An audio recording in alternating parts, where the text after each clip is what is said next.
తిరుపతి జిల్లాలోని చంద్రగిరి నియోజకవర్గ పరిధిలో మరో దారుణ ఘటన చోటు చేసుకుంది. తిరుపతి రూరల్ మండలం వెంకటపతి నగర్లో కుటుంబ కలహాలు విషాదానికి దారితీశాయి. టిప్పర్ డ్రైవర్గా పనిచేస్తున్న సురేష్ తన భార్య గురువమ్మ అలియాస్ కస్తూర్ని దోసుల పెనంతో తలపైన బలంగా కొట్టి హత్య చేసినట్లుగా పోలీసులు వెల్లడించారు.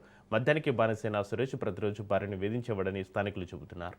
ఈ ఘటనలో 21 ఏళ్ల గురువమ్మ ప్రాణాలు కోల్పోగా ఆమెకు 3 ఏళ్ల కుమార్తె హర్షిత ఉంది. సమాచారం అందుకున్న పోలీసులు ఘటన స్థలాన్ని చేరుకుని మృతదేహాన్ని స్వాధీనం చేసుకుని పోస్టుమార్టం నిమిత్తం తరలించారు. నిందితుడిపైన కేసు నమోదు చేసి ఘటనకు గల పూర్తి కారణాలపైన దర్యాప్తు కొనసాగిస్తున్నారు పోలీసులు.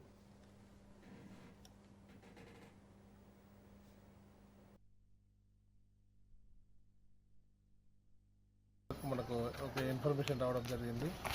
తాటితోపు దగ్గర ఉన్నటువంటి వెంకటపతి నగర్లో ఒక భార్యాభర్తల గొడవ పడేసి భర్త భార్యను కొట్టి చంపేసినారని ఎమ్మెల్యేకి రావడం జరిగింది. ఇక్కడికి వచ్చే లోపలగా ఇంజూర్డ్ పర్సన్ ఉన్నటువంటి కస్తూరి ఆమెను హాస్పిటల్కి షిఫ్ట్ చేసినారు. అక్కడ అండర్ గోయింగ్ ట్రీట్మెంట్లో చనిపోయినాడు.